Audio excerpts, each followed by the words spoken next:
Hi guys, welcome back. So let's talk about Scotland's Six Nations squad. They've named a big squad, as they tend to do, and let's pick a possible team that might face England in the opener, the Calcutta Cup, which has been their specialty.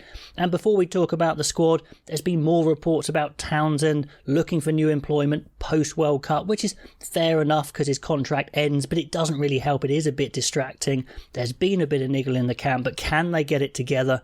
Because really it's quite a settled team in many ways. When you look at their best players, they're very experienced, they're in their prime, they're ready to roll. Could this be their year? And also, as normal, Scotland swoop on players that are available. They're very open about their selection policy. They look at all avenues and they're not afraid to take players when they become available. And those players are the winger McConaughey from Bath, who has played for England before, but it's been 3 years. And under the new World Rugby rules, you can then play for another nation. So he's been picked for Scotland.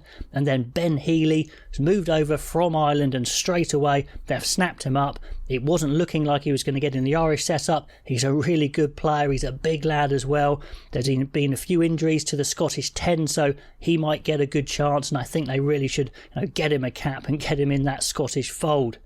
Fitness-wise, apparently all the players picked in the squad will be available for England, although it's a massive shame we will not see Rory Darge, who's still injured. That's a shame. Adam Hastings, Ross Thompson, they're injured as well, so there are spaces open at 10. Darcy Graham supposedly could come back into the squad though, so that would be great. Let's see if that happens. Now today it's mainly the backs I want to talk about, but in the forwards it's most of the usual names, but the guy we don't know is Cameron Henderson from Leicester Tigers. Uncapped, 23 years old, a really big lad. Be interesting to see if he gets a cap. And also hopefully we'll get to see Jamie Ritchie and Hamish Watson together again. 6 and 7, I think they're a great combo. Jamie Ritchie being the captain, that could be absolutely fantastic. But today I do want to get stuck into the backs. Please do fill me in on anything else I need to know with the forwards, but I wanted to focus on the backs today because I think they've got such a special backline, Scotland. So exciting to see. Starting off with Chris Harris, now a very experienced international, just such a vital cog in their backline. Peaking in this World Cup year, I think he will. Ben Healy I've mentioned already, so he's come over from Munster. Scotland have jumped on him the minute he's declared. He's an international quality fly half, definitely, and he's a really big lad. The build of a centre could be very useful, a different sort of player to Russell for sure, but it gives you different options. I think he could be the type of player a coach would really like. Is this another excuse to drop Russell? We will see, but that's an interesting one thrown in the mix there. Stuart Hogg's got a slight injury, but I think he's coming back to his best. George Horne pushing for that second choice scrum half spot, because of course Ali Price has got first choice sewn up. In the centres, it looks like there's a clear starting two to me in Tuipulotu and Chris Harris. And then behind them, it's a real bun fight. Sam Johnson's left out, who was a regular starter. Mark Bennett left out. Hugh Jones is back in. He's a great physical talent, we know, but can he make his move? Then we've got Stafford McDowell, who's just been churning out good performances for Glasgow. He's in, large frame 24-year-old, so that'll be interesting. Now Blair Kinghorn is a talent, can play 10, can play 15, can play winger. Certainly the coach really likes him, but is his most useful position actually number 23 coming off the bench? That's going to be fascinating.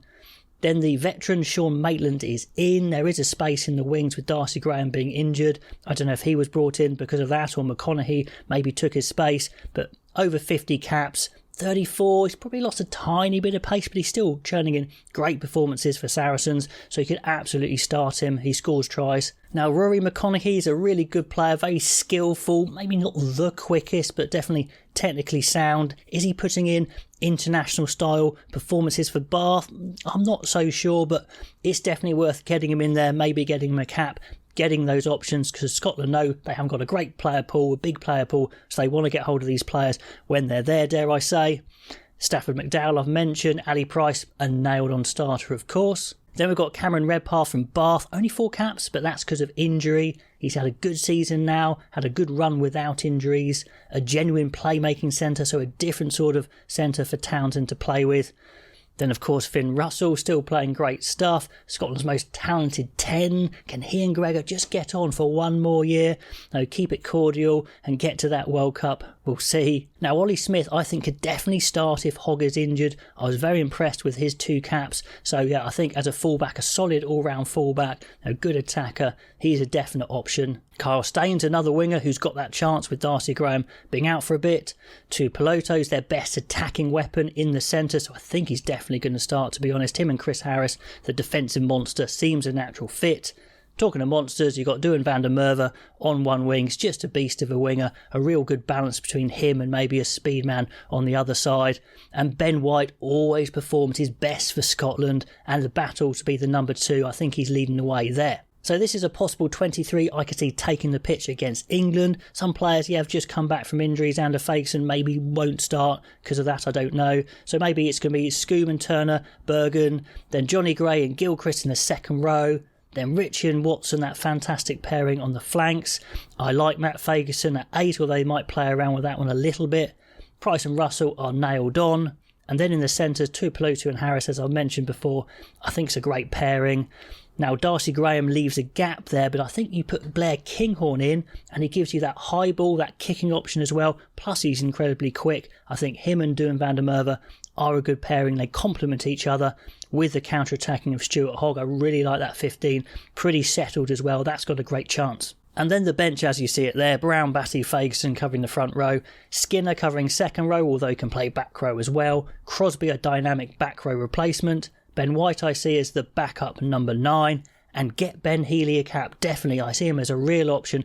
Big lad, you could play him as a second playmaker, a few good options there, plus you want to get him snapped up so he can't be taken by any other nation. And then the final spot could be Cameron Redpath if you want an extra centre, or Ollie Smith if you want an extra back 3, I think. That's a good 23, will give England a good run for their money, they'll be confident. Anyway guys, let me know what you think of the squad, my team, who you'd play, and I'll catch you next time.